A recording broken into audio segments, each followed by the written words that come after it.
And hello and welcome everyone to the Comic Multiverse, where the worlds of nerd meet. Matt, we took last week off for a little bit because I needed to go see Spider-Man. I have finally seen it. Judging by the box office, everyone in the world has seen that movie now, which means we are officially free to talk about it a week later. Yes, everyone went and saw it that first weekend, which is great for us because we could just talk spoilers about it. Tell me about it. I went late. I went last night to see it because I couldn't actually see it on the week it came out. And I was booking my seats online. And, you know, the 6 o'clock show, the 8 o'clock show still was really fucking packed. So people really came back the next week and saw it too. Yeah, no, I saw it opening weekend in the middle of like a Saturday. And it was like a full session. And it was insane because when I booked my tickets, it was like completely empty. It was like barely anyone there. And then like I checked like 10 minutes before we went in and it was just full. And I have never seen a cinema as busy as what I saw there when I was seeing Spider-Man. So many people. For all the talk that industry pundits and movie critics and everyone else loves to keep touting out every so often, to be like, oh, you know, is the superhero age on the decline? Does, you know, Generation Z care about superhero movies? Is there superhero fatigue? It really only takes one Spider-Man to make $1 billion in 1 week and be like, no, some of these characters are 100% bulletproof and always will be. And as a nice little addendum, if you've listened to the show long enough, of course everyone will hear me complain about how, damn it, I really wanted to get some of those custom popcorn buckets, but they never seem to have them in the Canadian movie theaters when I go. Well, look at that. Nice. This is Spider Bucket, and I love him very much. He's filled with gumballs right now. That's what you get. That's what you get instead of popcorn. Canadians get like the gumballs with the melted butter. Yeah, yeah, and the maple syrup in it. Yeah, it's a deeply Canadian thing. Now, here's the thing: the eyes don't glow on their own. I put a light in there actually to make the eyes glow. That's sick. So I even customized that thing, and now it's cooler. What I love about it, the texture on it. I was gonna say it really looks like it's got a texture to it, which I like. It's what if you're a texture person, you'll love this, because I assume like, oh, I bet it's cheap and shitty. Then I felt it and I'm like, no, that actually feels solid and like it's going to last actually. Nice. Yeah, definitely worth it. Though it's funny, they do a thing where if you get one of the cool popcorn buckets, it's like, oh, so do I get it filled with popcorn? No, actually, no, you don't. For legal reasons, we can't actually fill that with popcorn for you, so we just have to give it to you. Yeah, they give it to you wrapped in plastic is the thing. I don't know if this is like a weird holdover from COVID or something, but yeah, that's how they do it. So I had to like get this, wrestle it with popcorn, and put it under my seat, because I'm like, well, I'm not going back out to the car. Yeah, I know when I got the Mandalorian one, which is fittingly the popcorn bucket was his helmet.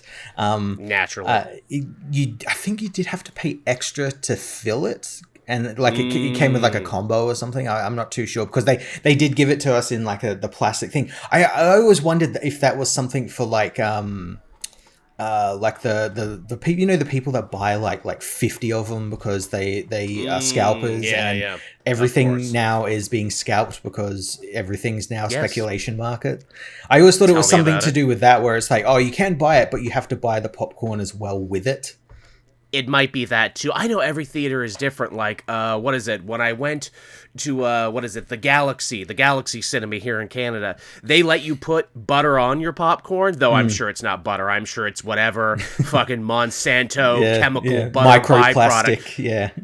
Yeah, that's how you know it's good. The delicious microplastics. They let you put on as much as you want. But then I went to like a much nicer, hoity-toitier one that had, For Mandalorian, the frickin' why am I blanking on what the fuck it's called? The more high end experience, IMAX. Fucking why was I blanking on IMAX? Yeah. Jesus Christ, the Alzheimer's is setting in, everyone. I'm sorry. But yeah, when I went to the one with IMAX, they wouldn't let you put the butter on the popcorn. They're like, no, we have to put the butter on the popcorn for you. And I'm like, oh, is that because that's real butter and because some bean counter has figured out, like, no, we're really losing a lot of money on butter. They're doing too many pumps. Yeah, it's probably like the more premium microplastic. Yeah, This is like the plastics that are in a Ferrari. I can taste the difference. What's truly hilarious is that, like, it's popcorn. It's corn, man. It's the same corn you feed to pigs. Yeah. As the chat is saying, don't you mean Infinity Vision? No, I actually do mean IMAX. Infinity Vision. Matt, where do you stand on Infinity Vision? I don't think we actually talked about this when we talked about the Avengers trailer. Where do you stand on Infinity Vision? It's not a real thing. It's just something that has existed for 50 years, maybe 30 years, and they've just rebranded it because Marvel are petty and because they couldn't get the IMAX screens from Dune for Doomsday. So they've just rebranded something that has already existed. Like you could have literally gone and seen any Marvel movie since they started production from Iron Man 1 in this thing, and they've just named it Infinity Vision to make it sound like it's new. So what you're saying, Matt, is that Infinity Vision is, it's not tangible. It's not a thing. It's something you feel in your heart. It's a state of mind, Infinity Vision. It's the friends we made along the way, is what it really is. It's your loyalty to this company after 30 movies.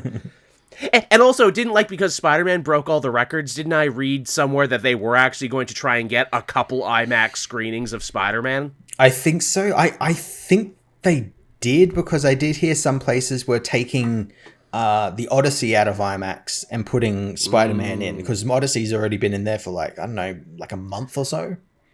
Yeah, something like that. Yeah. Because, hey, why not clean up? Because, again, as much as I enjoyed seeing Mandalorian in IMAX, and I don't see a lot of IMAX movies, that was definitely the one to see it in. It is not cheap. It is not cheap, and I brought 2 other people, so you will feel it in your fucking wallet after you go. Let me tell you. But, it was fun to do it once, to say that I did. But, yeah, Spider-Man made about $1 billion in a week. I think it is now officially the, most seen, highest grossing movie of the summer, with, Toy Story 5, close behind. Yeah, it made insane amounts of money that first weekend. I think it's still making, insane amounts of money. Yeah. Which, again, so maybe we can stop the clock on the superhero fatigue conversation until the next one. Yeah. But yeah, we'll talk more about the movie proper near the tail end of the show. But before we get there, we actually do have some news to cover. Should we get to it? Yeah, we got a little bit of news. Sure. Kind of some depressing news, actually, before we start. I'm like, Matt, do we have anything else to talk about? Because this news is lame. This news is lame, and I don't want to talk about it. The first piece of news that genuinely shocked the shit out of me, despite being told that it was moving ahead, despite the fact that apparently the first episode was already written, Wonder Man Season 2 has been canceled, has been killed in its infancy. Yeah, and I have no idea why. I don't think anyone really knows. I think Daniel Destin Cretton was part of it, and he's just made Spider-Man. I think he was asked about it, and he said it wasn't his decision or Kevin Feige's. It was someone else's decision to do this, which, yes, that sucks. That sucks.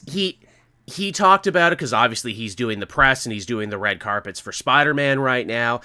They talked to the showrunner. The showrunner actually did a very educational TikTok of all things, where he's like, look, this is lame. I hate it. We've already had conversations. We thought we'd be filming next year. I wrote the first episode. I had an outline of where we were going to go this season. I was as shocked as I learned at the same time you guys learned that they weren't moving ahead with the show. And he basically just chopped it up to being like, this is just Hollywood now. This is just Hollywood being fucked up and broken, where it's like, what do you mean you don't follow up on a show that not only was well received in a day and age when a lot of your shows aren't getting the warm reception that they used to, but a show that actually had award nominations, for fuck's sake. Yeah, exactly. Yeah. And one that, I think we can both agree, once it came out, people were like, oh yeah, this is actually really good. We need more of this stuff from Marvel.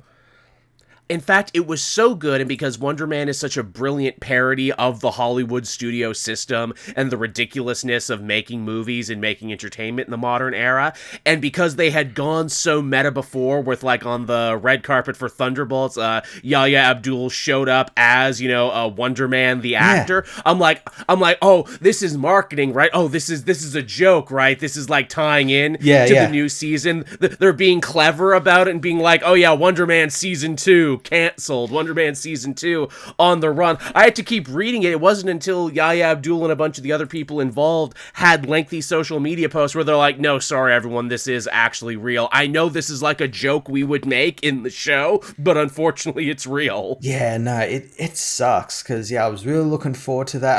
I really like Yahya Abdul Mateen. I think he was great. Simon Williamson killed it, and he was just fantastic. And hopefully we get to see him in something else Marvel related. So hopefully they just don't do away with the character.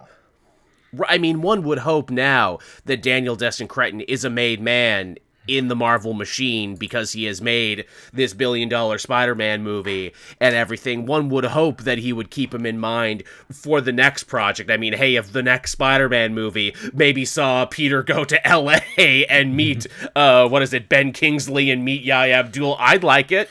Yeah, and I mean, you can set something up interesting with the character where he joins like some event, but like because he's got like that whole de-escalation, doesn't want to do anything with violence, that could be like a really funny bit between some characters, like the Thunderbolts or like the new Avengers or something. You know what you do with it? You totally take a page out of the Jay and Silent Bob book where Spider-Man has become such a beloved hero in New York, they're making a movie about his life in LA.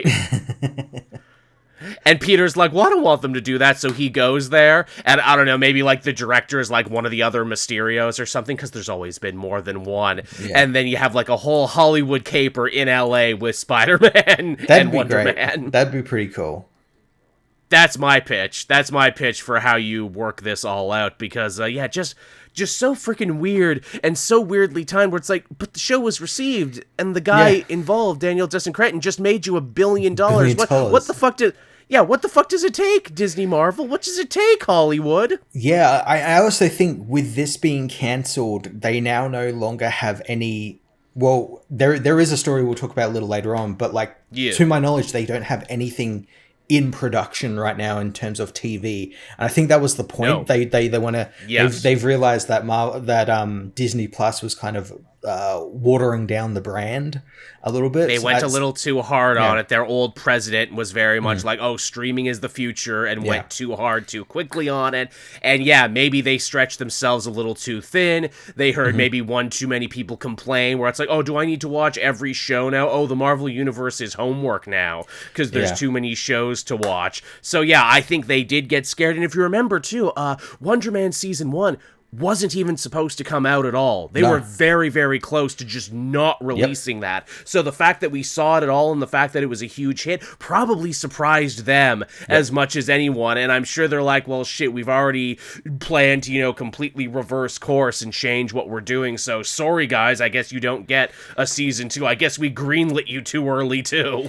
Yeah, I also heard a rumor that's like, oh, they've done it to free up Daniel for the next Spider-Man film, because no doubt he's going to be coming back for the next Spider-Man film. I think he's filming like a Naruto film at the moment, or is going to be starting, and they'll want him to do that and then immediately go into the Spider-Man mines. Yes, because we need another $1 billion franchise now. Yeah. We got to do it while Tom Holland is still young and still has his boyish charm, which he'll never lose. No, never. Even in this new movie, he's shredded as fuck now, and I'm like, oh, you lovely young man, you. With your adult problems and everything. I'm like, he's just a boy. He's just a boy, Spider-Man. Let the boy try, which I think is basically why the Punisher cares about him so deeply in a way he doesn't care about anyone else. My son would be about your age right now. Just want to tussle your hair and saying you're doing a good job, sport. and I'll allow you to tell me that killing is not good. I won't blow up in your face. But don't tell Daredevil about it. Don't tell your lawyer Daredevil. I do love that their relationship is so radically different. His relationship with Peter versus Matt. Yeah. God, I hope we get all three of them in the same room at some point. It's got to be for the next film. I hope so. That's gotta be a thing. I mean, come on, the hand were in this one. Come on, the alley-oop is right there. Right? And I mean, as Cretton has showed, he has no problem balancing multiple different characters at one time. Yeah. But we'll get to that when we get to that. That was disappointing enough. Hey, you're losing Wonder Man, and you're losing it for no good reason. You're losing it for Hollywood bullshit reasons. Mm-hmm. That sucked. But then, not to be done, this, of course, kicked up a bunch of dust where it's like, hey, what about that Blade movie that's been in development forever? You canceled this one, and a lot of people are really upset. Hey, Mahershala Ali, what's going on with that? And I guess Mahershala Ali, it finally reached his ear, and because people were already upset, he clearly wasn't afraid to say it, where he's like, yeah, guys, that movie's been dead for years. Seriously. Yeah, I think he just got, like, so fucking tired of being asked about it in interviews where he's trying to, like, promote some other, like, more highbrow film or something, and it's like, oh, fuck this. I'm just gonna tell him it's cancelled. Yeah, you could feel him breaking. He's like, yeah, it's been canceled for years, guys. What do you want? I wasted 5 years of my life on this. You can understand his frustration, because it's like, guys, it's a Blade film. It's not that hard. Yeah. And where even Feige has said before, it's one of the greatest embarrassments of my career. And I'm like, yeah, it's true. And also, like, what the fuck was... Yeah, what the fuck was going on in the writer's room for this 5 years? Was there a clash of egos? Was there, like, a change? I think there might have been a change. I think maybe early on they wanted to focus on his daughter back when they were more interested in launching younger characters. Then that clearly changed, and then they're like, oh, well, should this Blade movie, should it be a period piece? How violent should we go with this one? Oh, shit, people actually really liked Wesley Snipes when he came back in Deadpool. Should we maybe try and work Wesley Snipes in here some way? Should we make it like a multiversal torch passing movie? That's my only theory, that they were trying to trend chase too hard, and because of that, they restarted several times. I think they were trying to trend chase, and also I cannot help but feel like they were trying to somehow work in the overall, like, multiverse story into the Blade, like, because they have to do that with every fucking movie now. They're not doing it now. They've learned their lesson, probably because of Blade, not to do that anymore. But, like, it feels like they're probably trying to work out, okay, so how do we put Kang in? Oh, well, Kang's out, so how do we build up to the next threat? We don't know what that next threat is. Oh, it's Doom. How do we build up to him then? You know? Yeah. Hey, you know what was really great about Spider-Man? No multiversal baggage. I say no multiversal baggage. He did mention Peter too once, but that was it. Yeah, and there's the post-credit scene, but really, there's like 99.9% of the film is not related to, like, building up to Avengers Doomsday.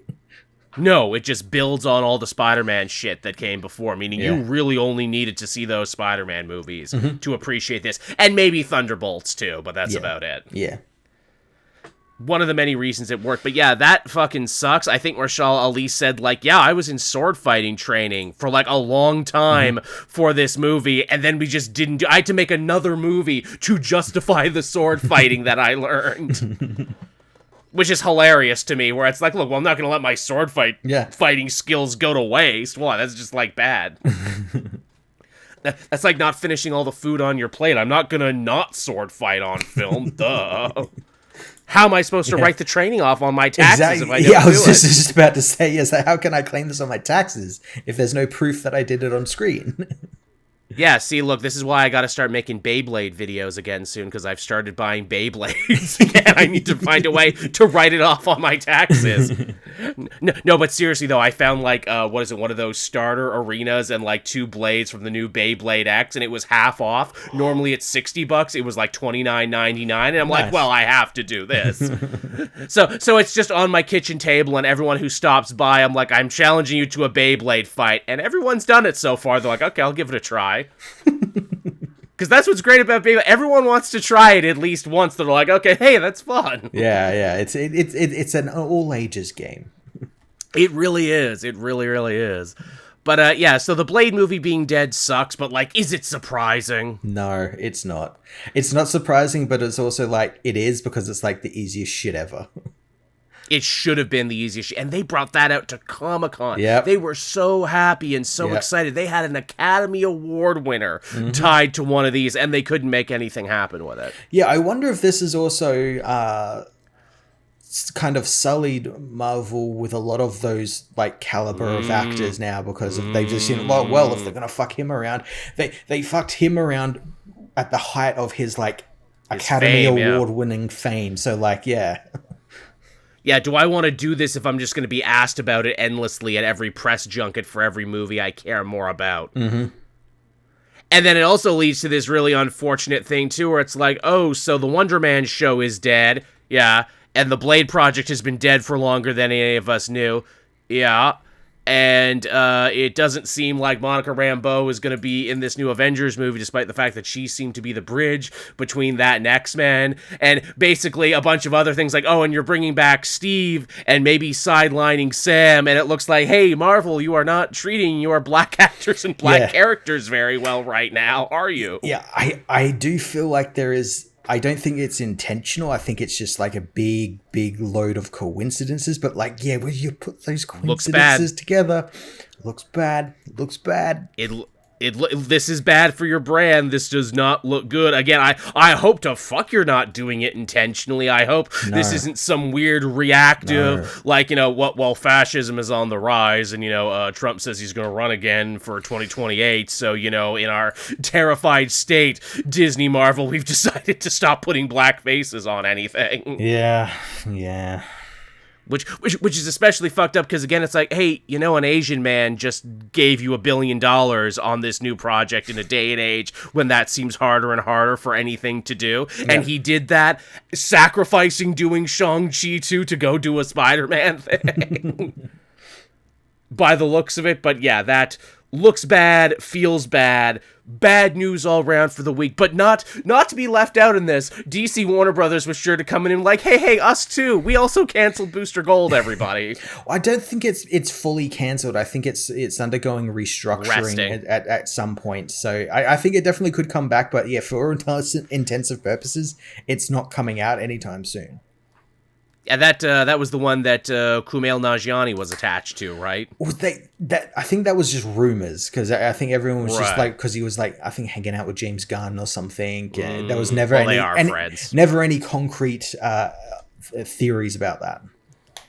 I mean, I wanted it to be true. I'm definitely part of the problem on that one. I'm like, no, I think he would be great as Booster, actually. I think he'd be really funny. I think he would nail it. And he's obviously got the Marvel superhero bod anyway, so he might as well take that over somewhere else. Yeah. Again, he's got to claim that on tax. He's got to use this. He made this body, so he might as well use it on screen.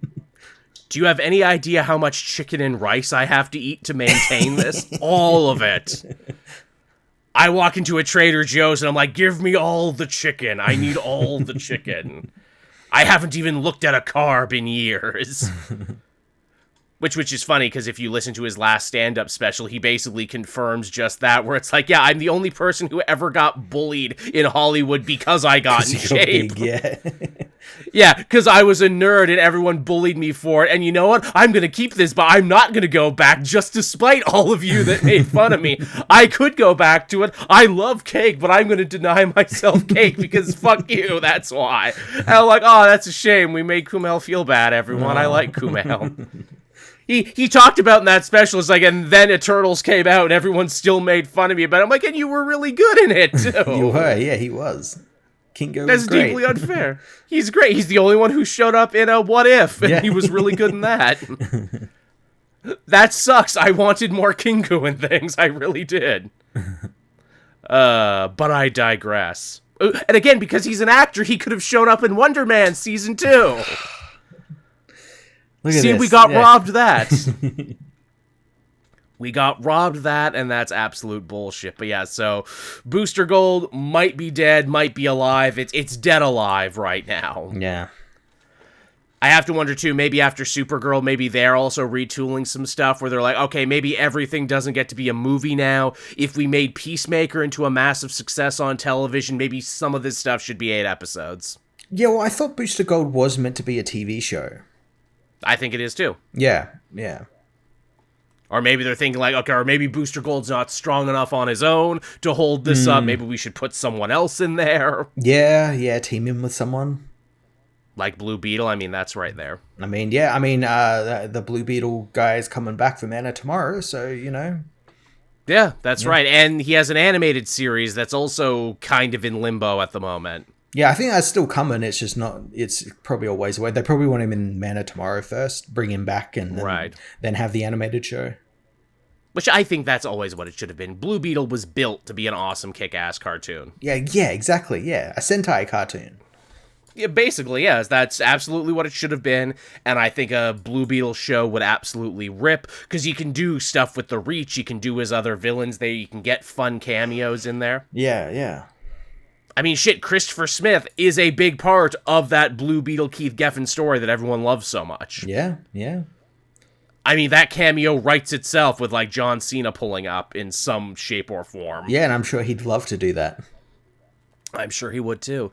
Now, you mentioned there before that, again, the Marvel TV thing is kind of up in the air right now, but the hot new rumor is that apparently they want to do more special presentations like they did with Werewolf by Night and like some of these other things that might be one-shots. And the two things they're working on, one is going to be focused on a solo hero, and one is going to be focused on a team. So what could that be? Yeah, one was, from what I've seen, they compared it, they want it to be, one to be like a procedural, much like the Jimmy Olsen Lantern show, which I'm sure many people who are listening here have been seeing that in the last like week. People have just been trying to rake that show over the coals, even though it doesn't technically exist yet. And yeah, I don't get it either. Don't get it. I don't get it either.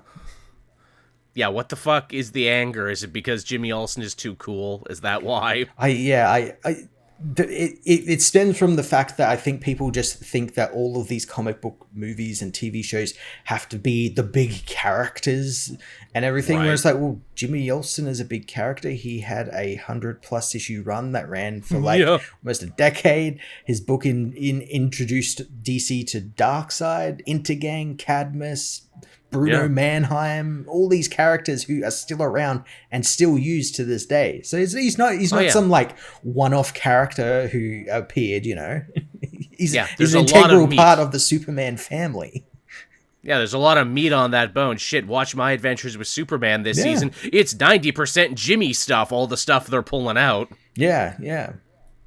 Because he's just lived that long and interesting a life. I don't get the weird disdain for that. But then again, people are being weird about DC stuff forever. People had their knives out for Lanterns until that last trailer. Well, they still do. It's just so odd that like no matter what DC seems to do, there's always someone there complaining about it for no reason other than just to complain. They have no patience these days. These people, there's no patience. They need everything now, and then they'll complain about that because they'll say it's rushed.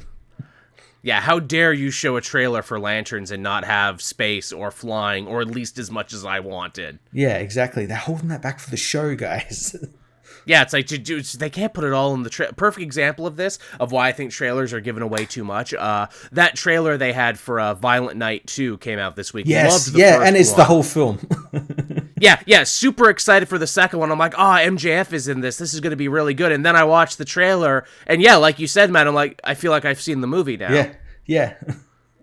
You literally gave away all the biggest bits where it's like, he needs to find the true meaning of Christmas. He's on the naughty list because of all the people he killed in the first movie. Here's his wife, played by Kristen Bell. And I'm like, these would have been great reveals for the movie. Exactly. They really would have been. Yeah. That's a real shame. These would have been really cool if you had saved to see this in the movie itself. I don't know why you had to give this all away now, but now I think I know, because people are weird. Yeah, it's odd. It's all those people that just need that engagement bait, that one post. I guess. Yeah, because that's all it is. That's all it is for these people. Yeah, they're not gonna watch the show. They're not gonna watch it. No, everyone is a poster now. Apparently, is all it is. Yeah. And I pointed out this too. There's this weird combative way that people seem to watch TV shows and movies now, where like they all need to prove that they're smarter than the material they're watching. Yeah. They're like, I can outsmart this. I'm smarter than this. But it's like, well, did you watch the whole thing? No, I watched a little of it and then posted about it before watching the end. It's the CinemaSins. They think everything is like a CinemaSin these days. And they have to be. I think Christopher Nolan said recently where like like modern criticisms are all about like talking about like what's the bad thing, or like you picked up on something in the film and think that's a bad thing. It was like, no, you picked up on it because it's being like it's told that way, you know. That's not a bad thing. That's what a movie is meant to do.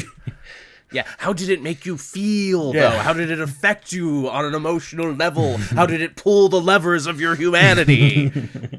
Which, again, I guess that's, some people have very different views on art. Some people simply view art as entertainment. Some people view art as commodity. And some people, view art as an experience. That's the thing. Yeah. And that's why I guess making entertainment is so hard right now, because you have to balance the artistry of it with the commerce of it more than ever before, which is what makes something like Spider-Man Brand New Day, I think, such a rollicking success, where it's like, oh, you balanced, making this a brand movie, but also, telling like a worthwhile story and making it rewarding for people who have paid attention up until this point. Good job. Yeah, not making it jangling keys, or, as I said before, connecting it to like a giant multiversal story or something. Mm-hmm. I guess that was the last real piece of news there we had proper. Again, we were talking about the shows that, they might be doing something with a solo hero, with a team. Could really be anything. Yeah, I mean, it could be anything. It could be like another Punisher one-shot. Could be, I think people were like throwing around like Heroes for Hire. That would be nice. Just really funny, because Marvel have done their job to like move away from all of the Netflix stuff, only to loop back around and realize, people actually liked these. Isn't that fucking hilarious? Yeah. Okay, now we have to bring back Coulter, and we have to bring back Finn Jones, and we have to bring back the lady who played Elektra, but not Colleen Wing. Okay, thank you. That was a piece of news I forgot about. They asked the actress who played Colleen Wing, and they're like, hey, any chance we'll see you back? And she's like, only if they write me something worthwhile. And I'm like, yeah, that's how you should be taking these. Yeah, exactly. Yeah, because I could see them wanting to bring her back to immediately give up the Iron Fist back to Danny Rand, and like, no, to repair the status quo. Let her keep it, I appreciate that. Where she's like, look, I'm not going to be jangling keys. I'm not going to come back for 3 seconds at the end of an episode. I'm not taking time out of my busy schedule. Write me something meaty to act in as the actor that I am, or fuck off and leave me alone. Yeah. And that's fair. Yeah, that's fair. Exactly. Especially considering how bad Iron Fist was, I can understand why you're a little burnt on this. Give me something worthwhile, please. Exactly, yeah. Which I will say I'm probably more excited for Daredevil Season 3 now than I was before. So mainly seeing how the hand was moving. Yeah. So seeing how the hand was moving in the new movie, I'm like, oh, you could build on this so well. Yeah, exactly. Yeah, and what about Misty Knight? What about the actress who played Misty Knight? She's great. Why are you in no rush to bring her back? Exactly. You got her a robot arm. Gonna let that robot arm go to waste? You shouldn't. Hell, Misty Knight in the books right now is like, a big liaison for Miles. Why couldn't she have been in this Spider-Man movie as some kind of liaison? Yeah. Pierce Ears asking us there and helping us out in the chat. Do spoilers affect your movie viewing experience? I'm going to say no, but I'm a weird type of person, and Matt would probably agree with me on this. Because we work online, because this is our job, we usually end up just getting spoiled anyway, just for existing in the spaces we exist in. Yeah, I mean, I don't shy away from spoilers. Like, I remember back when, I think Endgame came out, I saw, literally a post that had the entire movie laid out, and I'm like, cool. I'm still going to see the film. I'm not like some people who seem to, think that reading it on page ruins the movie, because they've read it and they've tried to work it out how it looks in their head, and they think it looks terrible. Yeah. I don't seek it out. I give every movie a chance. I try and meet every film where it is. And, sometimes I will learn a thing before other people learn it, but I don't think it's ever really impacted my enjoyment of a thing. No. Even if there's a twist where I'm like, I don't agree with that, I will at least go see the movie and be like, okay, but how do you play it? Yeah, wait to see how it plays out on screen, because, something written down by someone who may also have an ulterior motive by spoiling it might play different out on the big screen. Exactly. And, this is also true for, certain, mystery movies, like a good David Fincher. Even if you spoil the end of Fight Club, you'll still enjoy Fight Club for what it's doing. In fact, now that you'll go in, you'll probably watch it in a different way. Or, what's another movie? Usual Suspects. Seven. I'm trying to think. Seven, Sixth Sense. I'm trying to think, like, what are movies with great twists that, like, it would suck to know that. But even if you did know that, it wouldn't really affect you. Because I feel like some of the best twists in film have kind of already been spoiled because they exist. Murder on the Orient Express. Yep. There's another classic. It's an old as dirt story. You probably know the twist, even if you haven't seen the movie, via osmosis, because it was so original and mind-blowing at the time. Everybody ripped it off afterwards. Yep. First Friday the 13th. Yeah, there's a good one too. Yeah, lots of good movies with, spoilers that if the movie is solid enough shouldn't bother you. Yeah. Now, that being said, do I love it when it's not spoiled and when, I'm like, oh shit, I didn't figure that out at all, and it blows me away? The first Saw is a good indication of that, where all the reviews I read talked mad shit about the end of that movie. Then I saw it, and then when the final twist hit, I'm like, that was awesome. Yeah. What are you guys talking about? That was great. Yeah, it's great. I would also say, just keeping it with Spider-Man Brand New Day, the twist with one of the characters and their sister and everything was great. Yes. Was fantastic. Yes, I enjoyed that too. We will get to that. Someone in the chat said Minority Report. Ooh, don't start me on Minority Report. Future crime, fucking future crime. We'll be here all day if we start talking about future crime. Tenno also said The Village. Okay, so The Village, that's a great example. Someone spoiled The Village for me pre-internet. Wow, okay. Like before I even was regularly had internet, someone at the movie store I overheard talking about the end of The Village, and I'm like, oh fuck, really? And you know what? I think that I did let that affect me at the time, because I'm like, well, what's an M. Night Shyamalan movie without a twist? What the fuck is the point of watching this? I think that was actually a moment where I started to question my love of M. Night Shyamalan movies. I'm like, wait, is he only twists? Is he really just, a director just chasing twists? Kinda. That's not a story. Kinda, sorta. And then you'll watch something like Unbreakable and be like, oh no, this is actually really good. And then he'll make a bunch of other shit. That guy, there's something to like about M. Night Shyamalan, but he's not always batting 100, is he? No, it's very hit or miss. He even is, and even in that last movie he made, what was it about, the concert and the serial I actually really like dad? that one, Trap. Yeah, I really quite like that one. Here's the thing, I enjoyed that movie more when I found out that the main pop star is actually his daughter. Oh, really? Yeah, that's his daughter. And I'm like, oh, so he's moved into the nepotism chapter of his career now of just trying to push his daughter. But you know what? She's fucking talented. She's pretty good. So you know what? Good on you, man, for throwing your money and your celebrity behind pushing your daughter. She might end up being a bigger star than you. And really, isn't that what every parent should do to try and make sure their kid has a better future than them? Good on you, M. Night. You know what? No shame at all for that. Get that bag for your daughter. Yeah, get that bag for your daughter so she can take care of you when you're old as fuck in the future. And then she can make a movie about that, about, an obsessive director who cared about twists, but, had a daughter who was also a star. See, that writes itself. All right, so I guess with that, do we want to actually talk spoilers for Spider-Man Brand New Day now that we've essentially wringed as much good out of this part of the show as we can? Yeah, let's go. Absolutely. Okay, so yeah, Spider-Man Brand New Day. I saw it, if you couldn't tell, thoroughly enjoyed it. I know a lot of people are saying, is this the best Spider-Man movie we've had? I think it's certainly up there.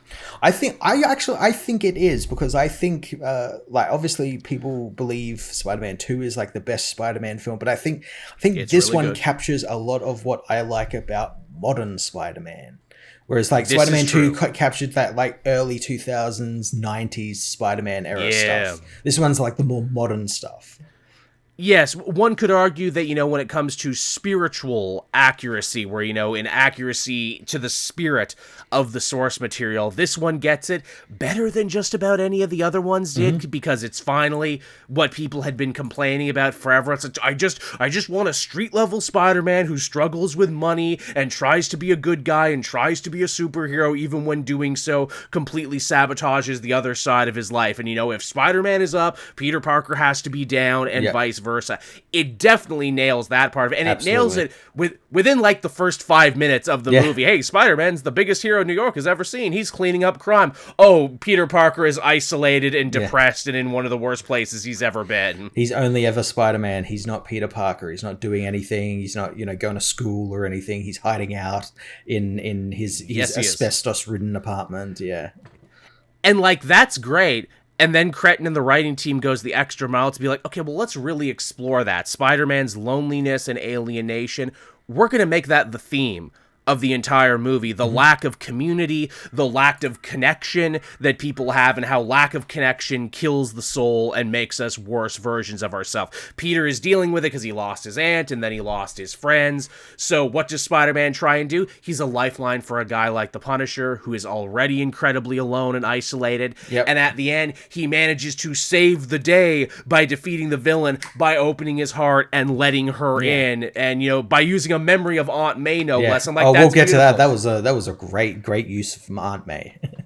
That's beautiful thematic writing 101. They even do it with the Hulk, too, by building off stuff from She-Hulk and stuff we've seen before, where it's like, oh, see, Banner hasn't been taking care of the whole of himself. He has been trying to push down and isolate the big guy Hulk, and that's unfair to that guy, because we know he's a sentient being capable of good, and when he comes out, he's angrier than he's ever been before, and he tears Banner's entire life apart. And I'm like, holy shit, this is excellent Hulk material in this Spider-Man movie. It's great, and it sucks because that's all we're ever going to get of Hulk. Like, just these little parts, never a full film. And they queue up a movie so good. I'm like, no, see, you do that, then you make Immortal Hulk off the back of this, because Banner and the big guy are at odds with each other. You make it weird and paranormal. You send him to an insane asylum, and then you start doing horror shit with the Hulk. It's right there. Universal, why? Oh, God. Jacob Smith helping us out with a very generous donation. Thank you, Jacob.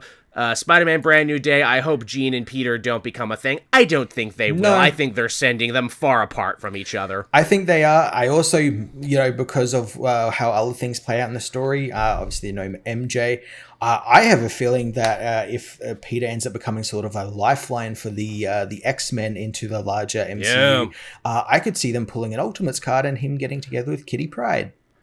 Ooh, that would be interesting. I would be interested to see them further that, especially because, hey, at the end of this movie, assuming that they're going to do what I think they're going to do with X-Men, Spider-Man's going to have a lot to answer to, where it's like, Spider-Man, you made Friends of Humanity tech. You made Sentinel tech, basically. You made a thing that can turn powers off. Yeah, that's not a good thing. You might think it is for you, but I do like that Bruce questions him about that. It's like, hey there, this isn't like good shit.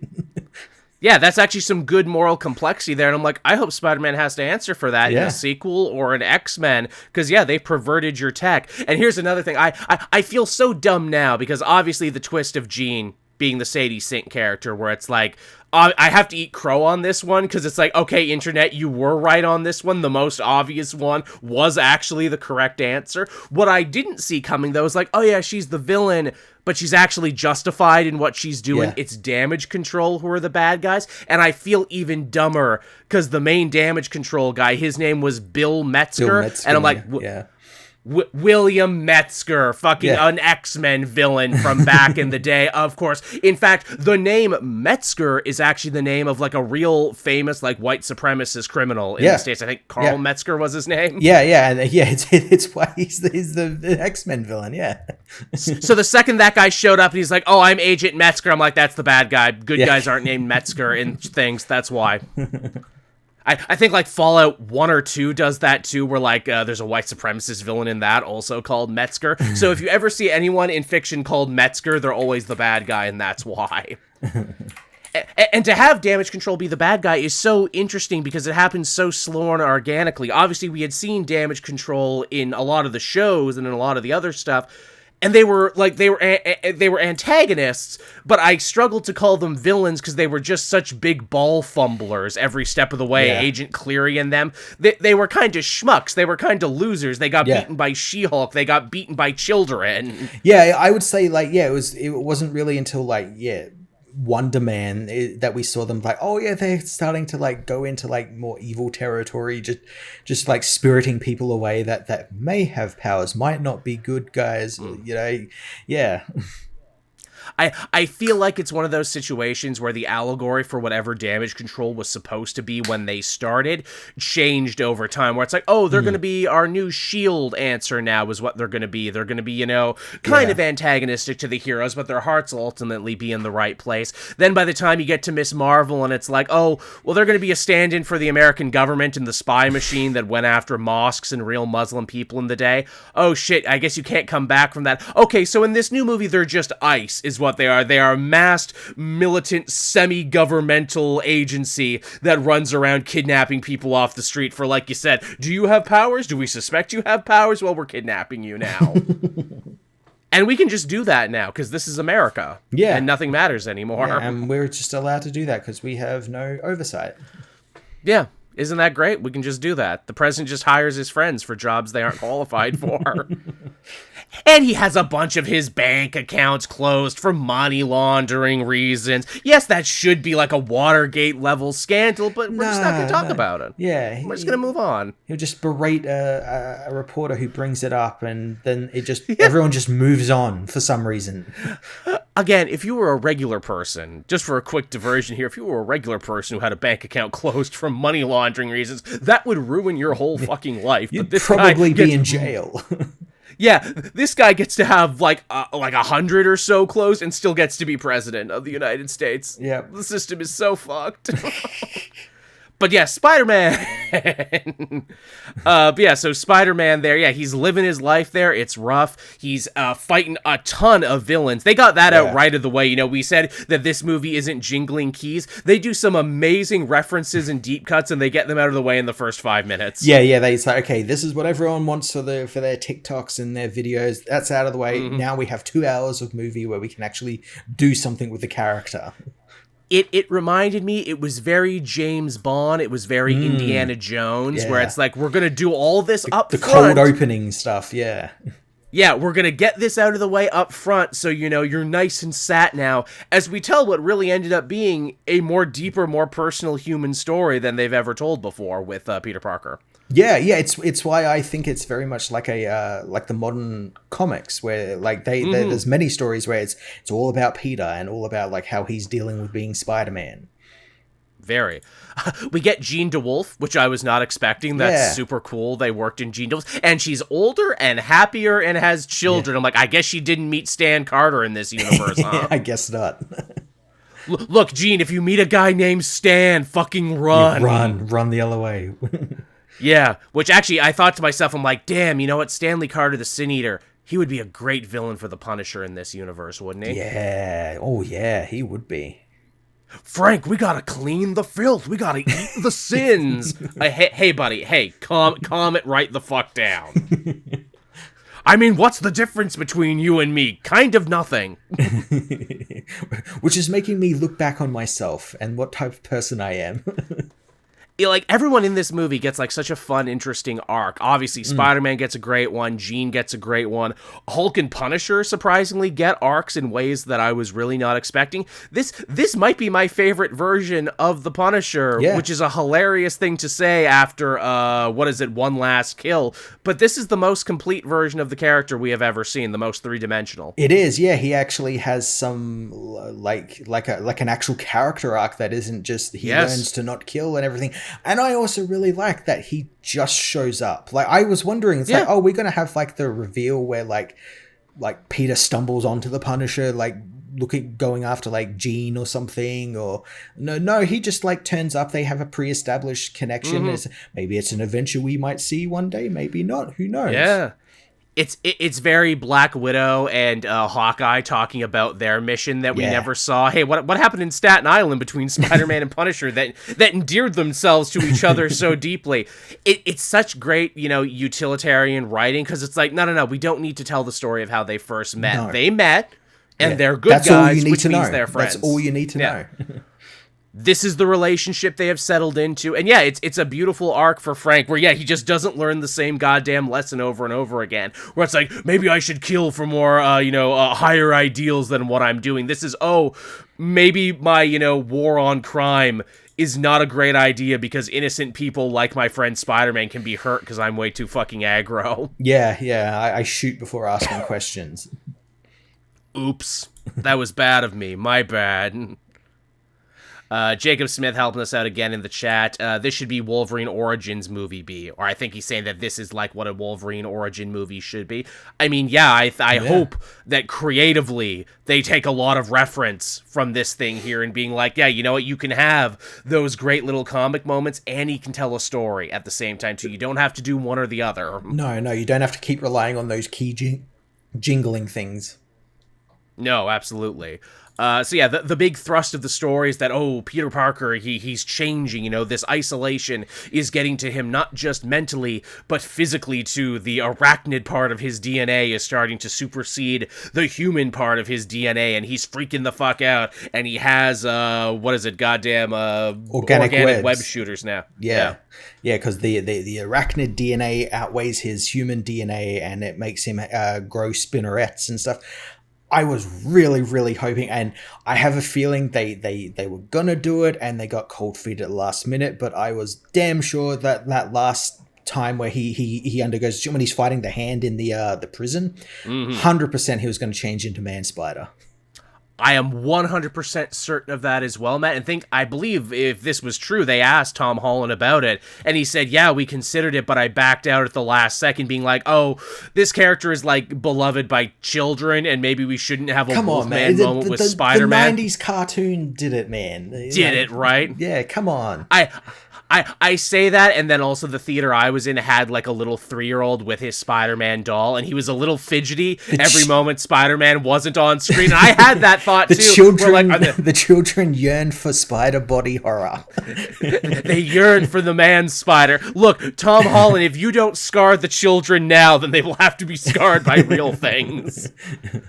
Look, we want to see you writhing in horrible pain as like goddamn multiple legs shoot out of your chest and shit. That's so hilarious too, where it's like, yeah, we thought it wouldn't be great in a Marvel movie to scar the children. Wait, isn't Marvel Midnight being a thing soon? Aren't you making a gross monster Spider-Man the cornerstone of your publishing thing in the next couple months?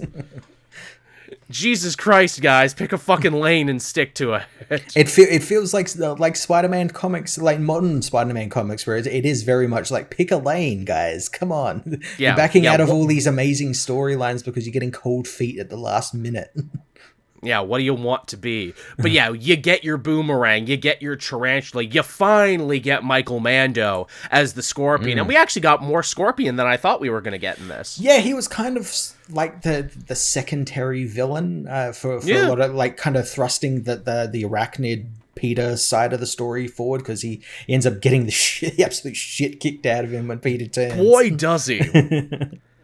I love how the tail looks. I love his armor and everything. Yeah. And I'm like, thank you. This is everything I wanted. Thank you. I knew Scorpion could look cool on screen and that he could do cool shit with the tail. I'm really hoping that since he got so badly beaten this time, the next time we see him, he has like the helmet on. Nah, that'll be like the next, because he got like thrown through cars and all sorts of things. I need some head protection, or I'm gonna get a CTE. Yeah, let's upgrade the costume. Shit, the costume from that last Spider-Man animated show was awesome because he had like little hand things that became claws and little leg things that like made him like go deeper into the earth so he could absorb big spider punches. It was good shit. I'd like to see it more like the one that he has in the Insomniac games, where it's like that bright green. He's got like the big like yellow orange lenses. It looks great. I'm glad you mentioned the video game, Matt, because a lot of the way that they like shoot this movie and a lot of even like the moves Spider-Man uses, I'm like, was that from the game? A lot of them actually were from the game, because they did say, Daniel did say that he drew inspiration from like they were using like move sets from the game to do some of the action and stuff. Yeah. Okay, good. I'm not crazy. And I mean, it makes sense. Hey, Sony made that game, and you can see in Ned's apartment, he clearly owns a PlayStation 5 over here. Look, the CEO of sex, knew where it was at during this new console war, is all we're saying. Ned is also great in this, too. I love that Ned, the character, has gotten cooler as the actor has gotten cooler. Yeah, inadvertently gotten, like, cooler because of memes. A meme that started out as, like a joke, and he's, like, leaned into it. Both him and then the character Ned has as well. He has a cool leather jacket. Yes, he's got a chin beard now, to where I'm like, I did think of you when I saw that. Absolutely. And I'm like, man, I thought it would have been, impossible for them to do like a Hobgoblin story where it's like, well, maybe Ned is the Hobgoblin. But after seeing this, and I'm like, you could do it. You could totally do Ned as the Hobgoblin, or as like a mystery about maybe he is, maybe he isn't. It's funny because Jacob Batalon, who plays Ned, did say like we could do that. I'd have to undergo some life-changing physical transformations, but I think he wants to stay as Ned just because he likes playing Ned so much. Of course, it's a great role. Yeah. And he gets so much good stuff to do in this movie. I mean, come on, building Lego Star Wars with your buddy Spider-Man while quoting Lord of the Rings. I was healed by that scene in a way I didn't think I would be able to. And it gets even better because the whole movie is like, will Peter be able to work out his problems? Will he finally be able to get back in MJ's life? Will he finally be able to recapture that lost love? And I'm like, yeah, but I just want him and Ned to be friends. And then at the end of the movie, they were. And I'm like, thanks, movie. I don't know what that says about the point in my life where I'm like, man, I would kill for a ride or die like Ned, man, is all I'm saying. Yeah, MJ, whatever. Smart, intelligent, beautiful, interesting woman. Yeah. Yeah, but this guy builds Legos. I would hang out with him.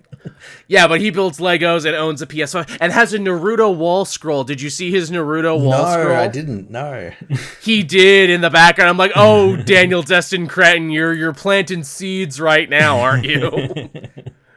He's like, hey, everyone, no, but seriously, come see my new movie when it comes out. And I think they will. Yeah, I'm pretty sure Naruto's probably going to do pretty well.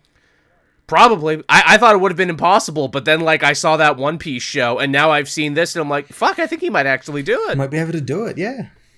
I think he might. I mean, shit, you do Naruto right, that's like Ninja Harry Potter, man. We'll make a movie, every couple years, man, that's like every year of their lives. Yeah, it might actually make me, actually looking at Naruto. I haven't seen anything. I know the characters through cultural osmosis, but that's about it.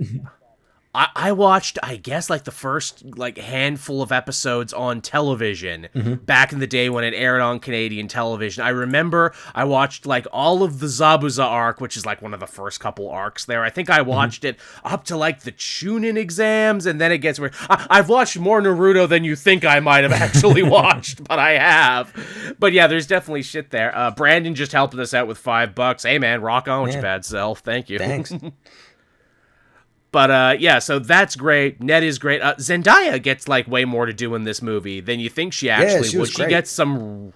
Yeah, she's not just, the fun, aloof love interest in this one. No. She gets some meaty shit and some serious, monologues between her and Peter when she finally reads the note, which is a major crux of this movie. Mm-hmm. And they have this heartbreaking moment of she being like, whatever we had, we don't have it anymore. I don't know you like that. I love that they did that. I love that they didn't do the whole thing where she realizes it gets the memories back and it's kind of a happy ending. I like that they actually... I like that, and I also like that people aren't seemingly understanding that because they're so used to those happy endings, or they don't understand what a real relationship is like. Hell, the movie even mocks that kind of thinking when Jean jumps into MJ's body. And it's like, oh, what? Did you think a kiss was going to save this? What? Do you think the power of your love was going to save the day? Grow the fuck up. Which, again, the fact that they were already ready to meet that off at the pass, where it's like, no, it's not one of those movies. A magical kiss will not save the day. Yeah, we know we're a Disney movie, but it will not save the day. Yeah. Beautiful, beautiful bit. So, which is fun, too, because she also gets to play bad in that moment, too. She also gets to play mind-controlled, which is really solid. Yeah, it's really good. She gets a lot to do, and I do like that they still kept the MJ weirdness from the other films. But also, progressed it where she's like, oh, she's now an adult character. Yes.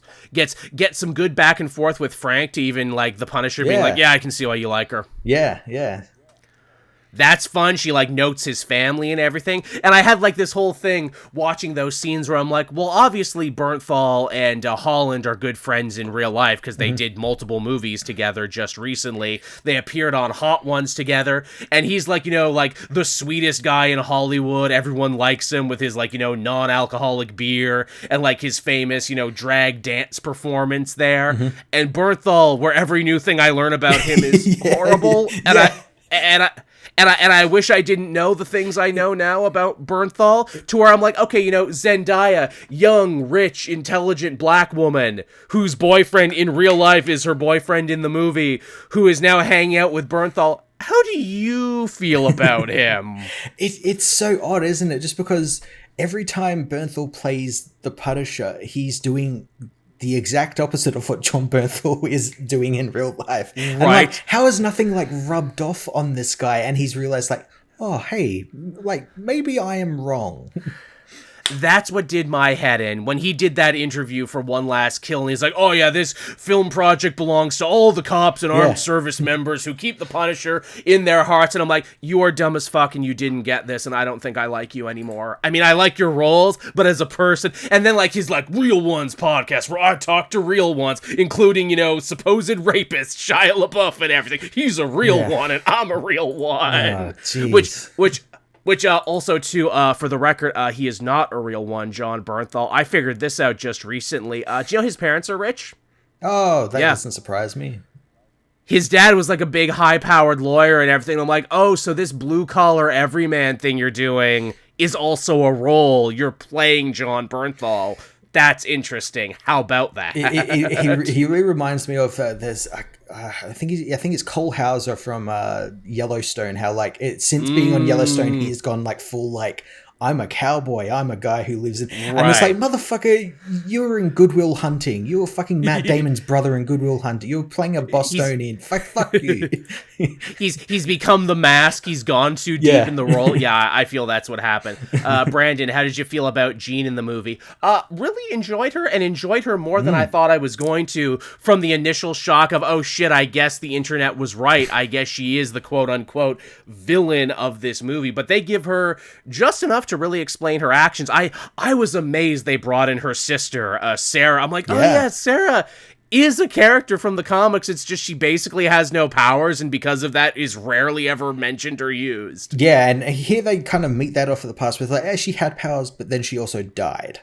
So there you go. So we don't really need to use her anymore. But yeah, no, I liked that whole thing. I liked that they the bait and switch they did with the whole VMAX thing, where through the entire film you think it's got to be some sort of damage control super weapon, or like projectors. No, it's just what last thing she saw, the last fucking synapse in Sarah's mind cooking in its head as she died.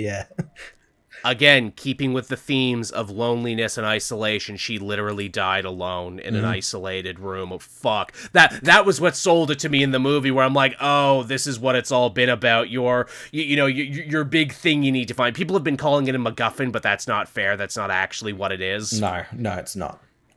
It's a misdirect. It's a classic misdirect. Maybe one of the best misdirects I've seen in one of these in a long time. Yeah, it was fantastic. I love that it wasn't some big MacGuffin thing. Absolutely. I thought that was actually very well used, tied into the theme. This movie walks a really interesting tightrope of being like, no, this is a small personal movie about Spider-Man and his life as just a friendly neighborhood Spider-Man in New York. But also we're introducing X-Men, and also he gets to fight the Hulk at one point. And isn't it crazy that they pull it off? Like, it should feel impossible. It should be like way too much, but it just somehow works. Theming really saves the shit out of this one, where it's like, yeah, we're not having the Hulk here just to have him. No, we're here because it ties into the greater story and the greater theme of loneliness and isolation and not being true to yourself. And hey, for someone like Jean who can't just rock up to damage control and do what she wants to do, New York is a great place to do this because it's filled with powered people. Yeah. And no, they never totally explain why, Spider-Man is immune to her powers. It doesn't matter, because he's Spider-Man. I initially thought, but they kind of, just jumped the gun with like her finding out who he actually is. But I always assumed it was because she can't see his face, so she doesn't, and being in his mind, she doesn't know who he is. So then she can't like get into his head properly. I thought I was going to play something with like the anonymous superhero sort of thing. Spider sense. That's why spider sense. Yeah, I mean, probably. I mean, spider sense can stop Doctor Strange, so why not? Might as well. Sure, we'll go with that. Actually, someone pulled up that there's actually like a really old Spider-Man story from back in the day where there was a psychic mutant. It wasn't Jean, but she could take over people, and she took over the Fantastic Four, and Spider-Man was like immune to her power. So like, actually, this might actually be an adaptation of an older story. Yeah, it's possible. I mean, it's Spider-Man. They've done fucking everything with Spider-Man at this point. Yeah, that's true.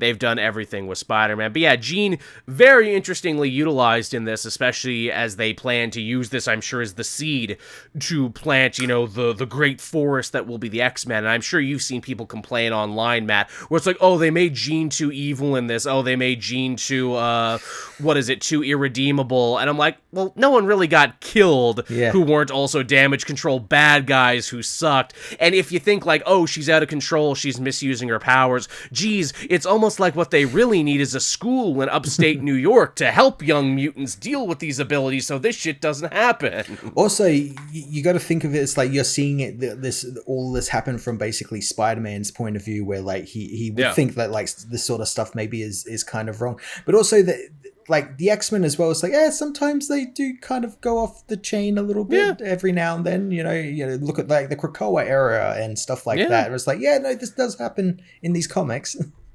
Yeah, again, they're not heroes yet. They are just poor kids on the run. And again, I'm glad they worked an allegory in there with Jean, where it's like, we lived at home with our mother. Then she found out who we really were, finger quote, and now we're living on the street. And I'm like, okay, see, look, that is a very, I'm sure shared experience for queer kids and other kids who get kicked out by their unloving parents. And I'm sure you caught it too, but her sister, Sarah, her scrunchie, the color scheme. Yep. It's Jean's costume. I'm like, that's good. And I mean, she was basically wearing a baggy X-Men, Jean Grey costume anyway, with the hood, pretty much the yellow hood and the green jacket, and yeah. And again, hey, when she leaves, she's going to upstate New York. That's where she's going. I do think they probably.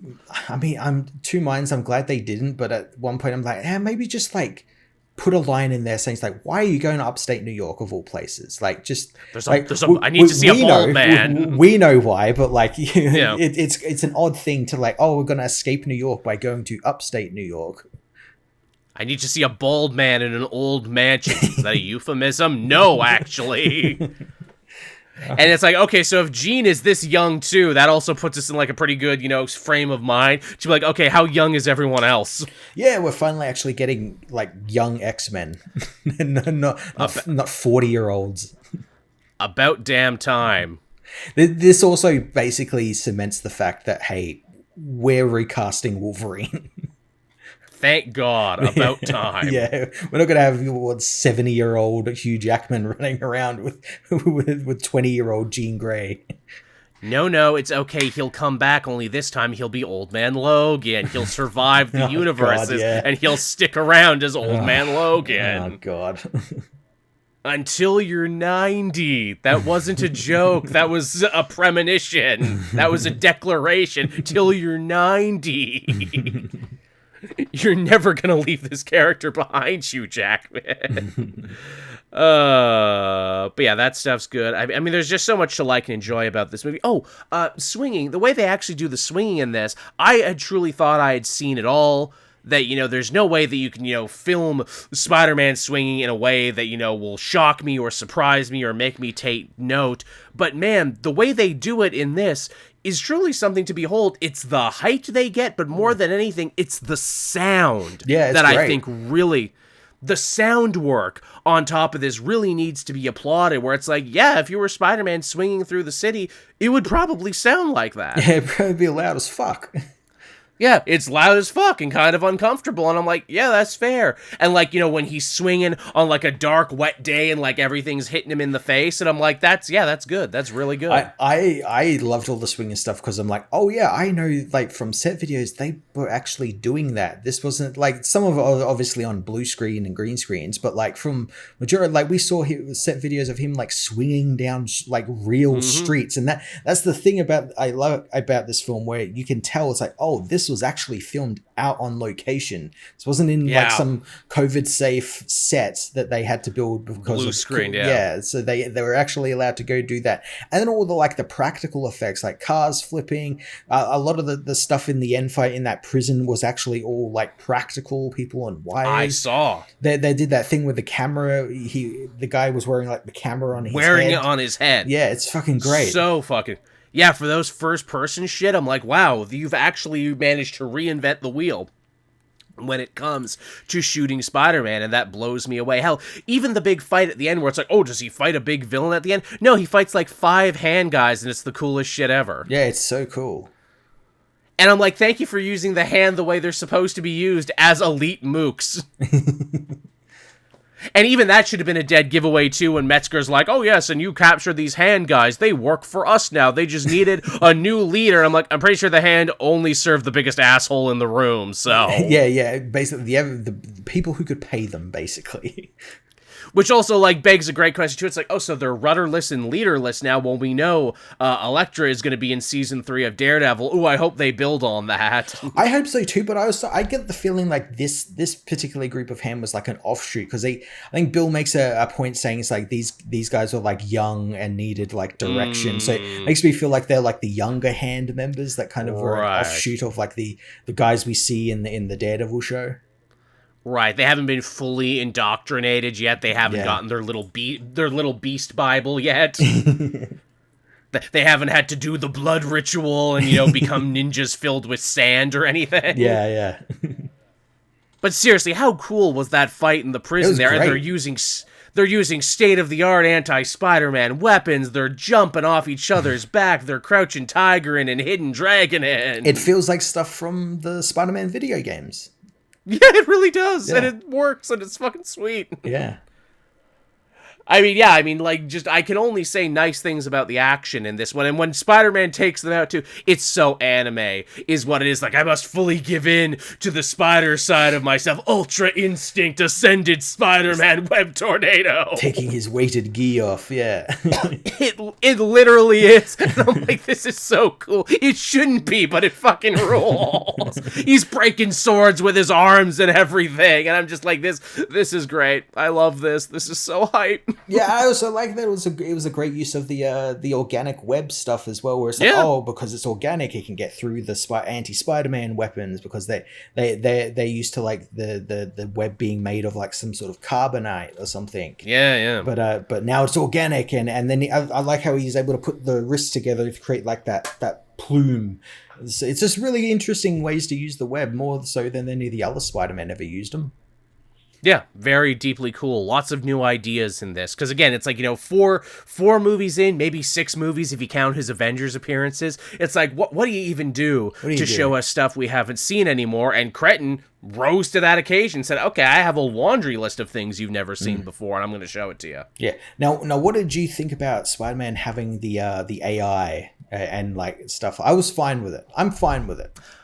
Because it's not one that does everything for him. It's basically one that just like looks after the suit for him, tells him, you know, his cortisol level has spiked or something. You know. Yeah. Oh no, he's been frame-mogged by Jean Grey. She's totally telekinetic maxing on him.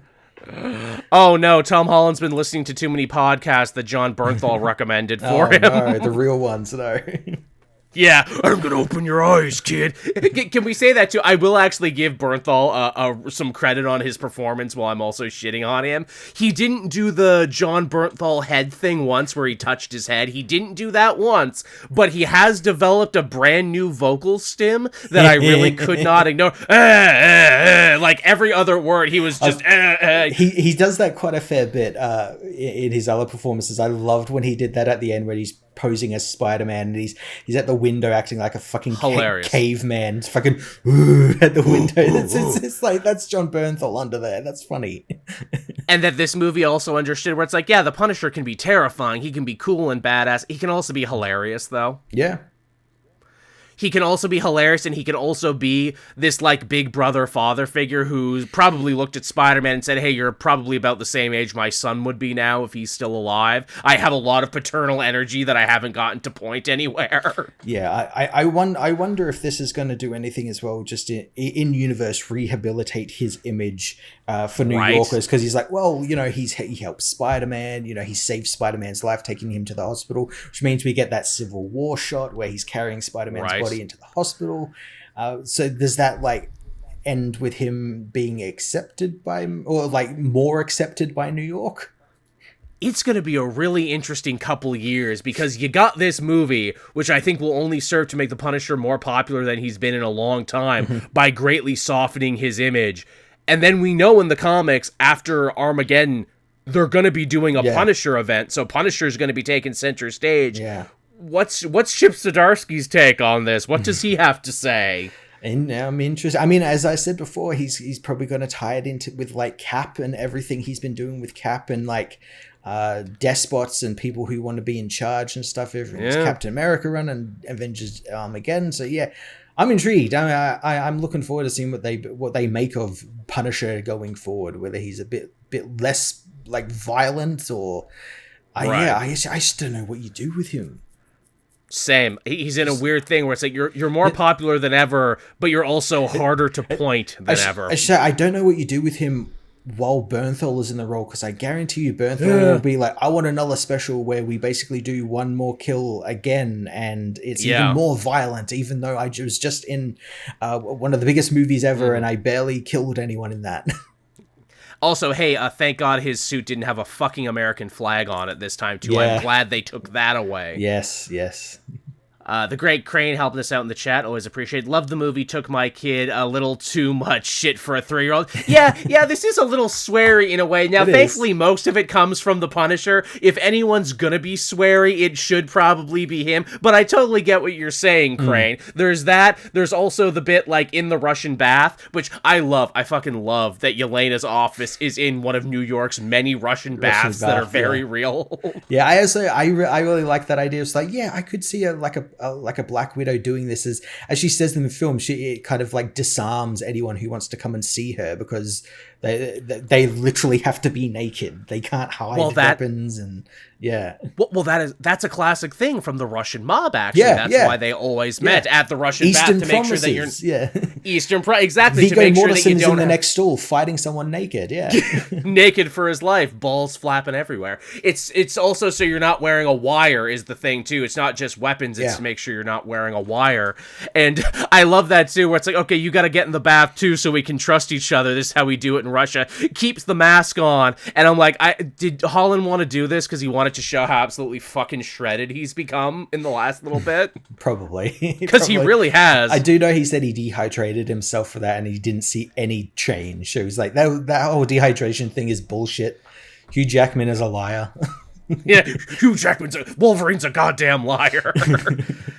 And I mean, look, we know he has protein powder in his thing, but I just couldn't believe that. I'm just like, holy shit, what the fuck happened to Spy? It's more like Swole Man now. And then his little feetsies in the tub, where it's like, what the fuck are you doing? We're having a conversation. Oh, sorry. And that's why people love Spider-Man, because of his boyish charm that he just has to kick his feet in the tub. But yeah, Yelena is great in this. I so love that they are using Florence Pugh to her full effect. Now, she should be in all of these because she's great, and she ties it all together. Exactly. It makes me think, it's like, why could she not have been in? She should have been in like Captain America. And and like some of these other films as well, as like this, like a go-between or something, or just be there. Basically the new Nick Fury. Yeah, pretty much. I mean, look, you're never gonna hurt yourself putting more Florence Pugh into No. things, and she also like serves a good purpose in the thing too, where Spider-Man's whole thing is like, look, I want to prove that I can be more than just these small potatoes. Yeah. Which is infinitely funny when in the comics right now, like Chip Zdarsky's basically being editorially mandated to say like he can't appear in these Avengers events because he needs to deal with the small things. It's like, fuck off. Yeah. He just went to space recently. He's got a space girlfriend at the moment. Fuck off. Yeah, and a robot and a symbiote dog that just live with him now. Yeah. And it's like not even a big deal. It's like, yeah, they just live here now. But yeah, that was great. Which again, it really ties into that arc. They walk there. It's like, I want to be taken more seriously. I want to handle the big potatoes. I'm a small Spider-Man, but I stop an X-Men threat and a Hulk threat and the beginnings of anti-mutant sentiment all in one movie. It shouldn't work, and yet I think originally you asked me about the AI. I like it enough because it's not in the suit, and he needs someone to talk to. That's classic comic book. He needs someone to talk to. Yeah. I'm completely fine with it. I like how he's got like the little 3D printer thing that like makes his suit and his gadgets. I think that's pretty cool. That's the level of like tech that Spider-Man should have, because I think a lot of people don't realize Spider-Man is like a tech head. Like he develops technology and stuff. Yeah, it's not just because Iron Man gave it to him. He got it and developed it even more than what Tony gave it to him for. Yeah, he was in a gifted school. He's a smart kid. Yeah. In fact, it's like, oh, well, how can he afford this place in New York? I'm like, well, it's an illegal apartment filled with asbestos, for one. For two, I'm sure he got some life insurance from Aunt May. Yeah. I'm sure he got some life insurance, and I'm sure he is smart enough that he can, like, fucking day trade with the money if he wants. I was going to say, like, this is something that doesn't need to be explained. No. I mean, would I like to see him eventually get a job at the paper? Yeah, I don't know if they're going to. I don't know if we're past that at this point. I think we're pretty past. Like reporters and stuff makes sense. Like, so Superman being a reporter makes sense because he's an investigative journalist. But like, it's integral. Him being a photojournalist, a freelance photojournalist, like that's not going to work for him in this day and age. Yeah, especially in the day of the internet when everyone has a phone in their pocket anyway, and everyone's live streaming anyway. Exactly. I do love that Ned made a Spider-Man app, though. That's pretty funny that cool. He's such an obsessive fan. Yeah, maybe they'll eventually like figure something out, but like I'd like to see him like maybe he like opens his own company or something, like Beyond or something. Oh, yeah, maybe we'll do Parker Industries. Well, It was funny, too, because there's a minute they never really follow back up on it, but, Mary Jane is trying to enter the job market now. Mm-hmm. She apparently got a job at a company she didn't like because she didn't agree with them morally, and I was sitting in my seat there, I'm like, say Oscorp, say Oscorp, say Oscorp. Yeah. Say Alchemax, say Alchemax. That's fine too. Just say Alchemax. I do wonder with these MCU films whether they can actually can they use Goblin and like Oscorp? I don't know. They were able to use the old Sony version, the Willem Dafoe and all that version, but they haven't had like the MCU version of that. No. Not even looked in the direction of any of those characters or any of that stuff. I mean, shit, this movie makes reference to the Silvio Manfredi crime family, and he talks about Frederick Foswell's crew. I'm like, fucking Silvermane and the Big Man? Really? You're doing that, but you can't do Oscorp? Really? Yeah. On one hand, I'm kind of glad they're not just doing Oscorp again. Just like, put a billboard in the background saying Oscorp's coming to New York or something. Maybe they were off in like, LA or something and they're moving offices or something. I just want to see them take another swing at the Goblin. Like, I love that Willem Dafoe got to come back and do it again and do an even better version the second time. But come on, technology's come so far now. Come on, what can it look like? Come on. Yeah, do that original Raimi like practical mask that looks like an actual Goblin. It would be like doing a Batman movie and never doing the Joker. Yeah. And like I think they'll do it eventually. Maybe they just won't do it now. Maybe like the third one of these, if they make one, they might do something Goblin related. Yeah. I did see the Mayor Fisk poster. I saw the Mayor Fisk poster, and I saw that key to the city was Fisk's deputy mayor, who is now acting mayor. Yeah, I do find it funny that they they didn't reference anything in that. That is very like No. you recently your city recently underwent for all intents and purposes its own January 6th. Yeah. And there's Hey. your mayor was ousted and like almost like ripped apart by a mob. Like you got to reference that at all? Hey, it's fine. It's New Yorkers. We're tough. We bounce back. What can you say? Hey, just another day in paradise. Also, I think it's so funny now that like that Daredevil show and that Punisher One Last Kill thing really focused on like, New York is a crime-ridden hellhole. It's basically hell on earth. And then in real life, it's like, no, we elected this Mamdani guy and like he's actually doing all the things he promised to, and like crime is down 38% and everything is great now. It's a very of its time. It's like boy, is it? I don't know who was the mayor before him. I can't remember his name, but yeah, it's a very. It was Cuomo, wasn't it? I can't. I think so. Maybe I'm not too sure. Is it the same guy who said we're not that he was like Americans. Israel's mayor or something? Some fucking really stupid shit. That I don't know if that was him. It's hard to keep track because there's a lot of American politicians saying that now. I dream of you. Okay, no. Look, I'm just saying in the next one, if Mamdani's still mayor, they need to have a Mamdani cameo in the next movie. Hey, Spider-Man. Hey, Mamdani. And they just go by each other. That'd be pretty cool to start establishing that. Like, what was they do that with some other film. I can't remember. Eric Adams, that's the one. Thank you. Yeah, Eric that's Adams the guy. Yeah. Who was equally corrupt. No, actually, he might have been the guy who said he was Israeli. I'm pretty sure mayor. it was. I'm pretty sure it was him. Yeah. Yeah, didn't he leave and go there when he wasn't mayor anymore? I think he did. Holy shit. Yeah. Let's not have him in the next movie. Let's just say that right now. Taking him to the raft. Yeah. Yeah, right. Yeah, sorry about this. This would be better for everyone. But yeah. What were you saying before that about Spider-Man? I can't remember. We were saying lots of things about Spider-Man. Okay, what haven't we talked about yet? Action is great, new, inventive. The story really actually fun. Deep. The character stuff deeper and more compelling than I ever thought it would be. Punisher gets an arc. Hulk gets an arc. Friggin' Jean Grey gets a heartbreaking arc where it's the memory of Aunt May that ends up saving the day and basically being like, look, wouldn't it be great if we all had an Aunt May in our life? That was like such a great use of Aunt May, and like I feel like it's more than Aunt May has ever gotten. Like in comics, she's getting it quite a fair bit, like in more recent years. But like, there was a time where like, oh, this would have been Uncle Ben. He would have just come in and be like, well, great power comes great responsibility, but like I like that it's kind of shifted to Aunt May. And it's also just nice to see Marissa Tomei come back even just for a minute. Just for a little bit, yeah. And I'm sure she was more than happy to do that. Yeah, I'm sure she got a nice payday for very little work. But yeah, that's great. The story is deeper, more interesting. It also, sets up a really interesting future where it's like, okay, well, maybe he does get Ned back in his life, but maybe he still has to work to win MJ back, but maybe does he even want to win MJ back? Maybe this is where we leave them for the time being. Maybe we do introduce a new version of Gwen Stacy, or maybe, or maybe he starts dating Betty Brant when he starts not working at the paper, when he starts his new company or whatever job that he ends up doing. Maybe we finally do Black Cat. Maybe we finally do Felicia Hardy.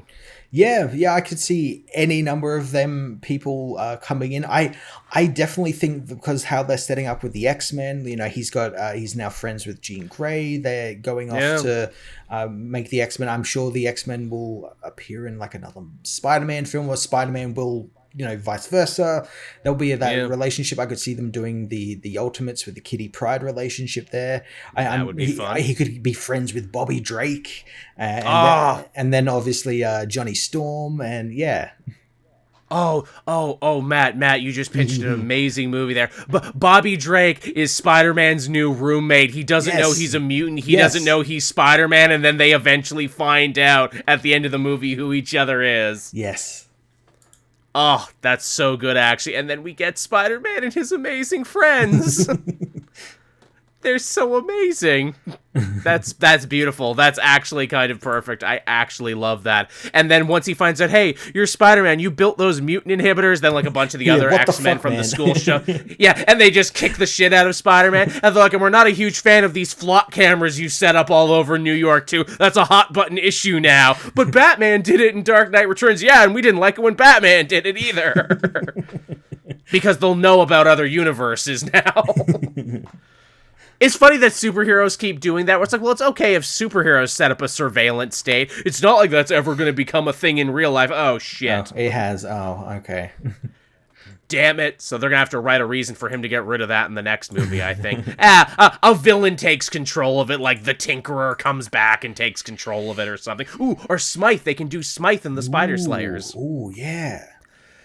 You want to see that, kids? You want to see Spider-Man fight some giant robots? I'd like that, some giant robots. Yeah, and you set it up where like Smythe is setting it up where it's like, oh, we're taking inspiration from Spider-Man. He's inspired us to do this with, like, you know, how he's made those chips and, you know, all that. So it's sort of like painting Peter in like a bad light and everything. Yeah, I like it. Yeah, he could be an evil shithead tech CEO who's just stolen all of this Spider-Man tech and is trying to pass it off as his own. Yeah, and he's for some reason, strangely, like maybe even like a little bit South African, and you know he's kind of weird. His family got all his money from like emerald mines, and oh no, he created a bunch of test tube children. Oh yeah, no. He's weird against women. He always talks about their wombs and stuff. Yeah, it's weird. Yeah. Yeah, he created a bunch of test tube children, but one is actually super cool and is really good on social media. And he hates that. Hates that for some reason. Hey, you know, we can just cast Vivian Wilson in this, actually. She can play herself. Vivian Smythe. See, look, that right. I actually really like that because that's Spider-Man the good nerd versus, like, the bad nerd. Yeah. There's actually, like maybe Spider-Man interns at like Smythe's company and gets a little too close to what's going on and realizes like, oh shit, you know, maybe this isn't a career I want to follow. Yeah. They're repurposing Spider-Man technology, like the surveillance cameras and stuff. And I fucked up.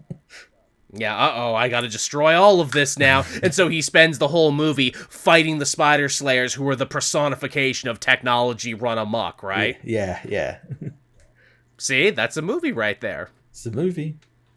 And then maybe you could put Black Cat in there, too, because Black Cat's, like, trying to steal from Smythe Industries. Ooh, maybe she's, like, a thief in this universe, but she's, like, one of those, like, morally upstanding thieves. Like, no, I'm doing this to expose Smythe and all the evil things he's doing. That's why I'm stealing from all these tech CEOs. Kind of like what Absolute Catwoman is doing at the moment. Yeah, She seems a very, very, very altruistic thief. Yeah, I'm an altruistic thief, which of course Spider-Man finds deeply attractive and they form a torrid love affair. As they must, as is the rule for these movies. And then, I don't know, maybe something symbiote, because none of these movies can go too long without something symbiote. I was gonna say after this, it's like, okay, so like they've just made $1 billion, probably gonna make $2 billion. How is Sony gonna fuck this up? How is Avi Arad gonna get his fucking fingers into this and fuck it up? Yeah, what horrible idea are they? And I was thinking like, yep, symbiote, fucking, they gotta fucking drive a dump truck of money up to Tom Hardy's house and have him come back as Eddie Brock, and yeah. I feel like at Sony Studios, there's just like a big whiteboard with the word symbiote, and it's like underlined several times. Yeah, they fucking set up fucking Null in that last Venom film, and yeah, fuck that. God damn it. Any parting thoughts on this really good movie, though, as we're riding high from it? Anything else we haven't talked about yet? Anything else we still want to say? No, I really enjoyed it. I can't wait to watch it when it comes out on home media. It's going to be one of those Spider-Man films I probably rewatch a couple of times.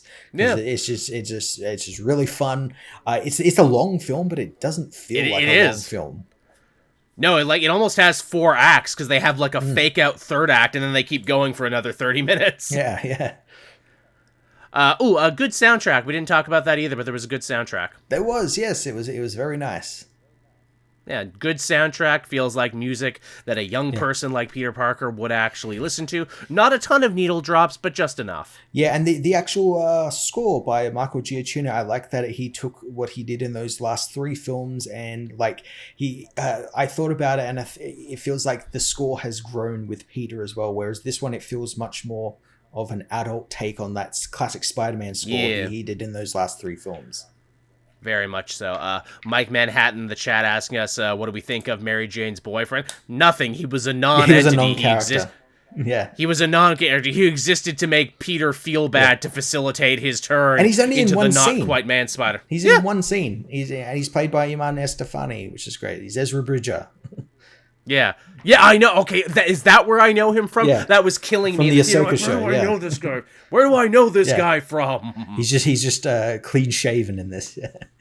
That's what threw me. See, you take the beard away and you're a whole new person. Yeah, he's fucking great. I follow him on Twitter. He's so fucking funny.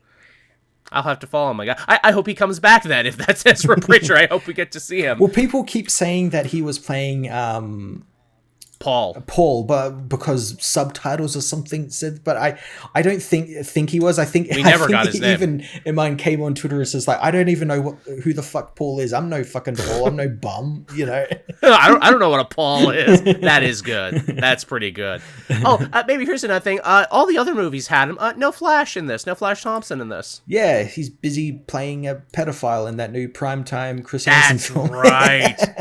That's right. Which I got a trailer for that and Social Reckoning in my theater, and that was like a weird situation of like, wow, 2 really good actors doing really good impressions of very questionable dudes. Yeah.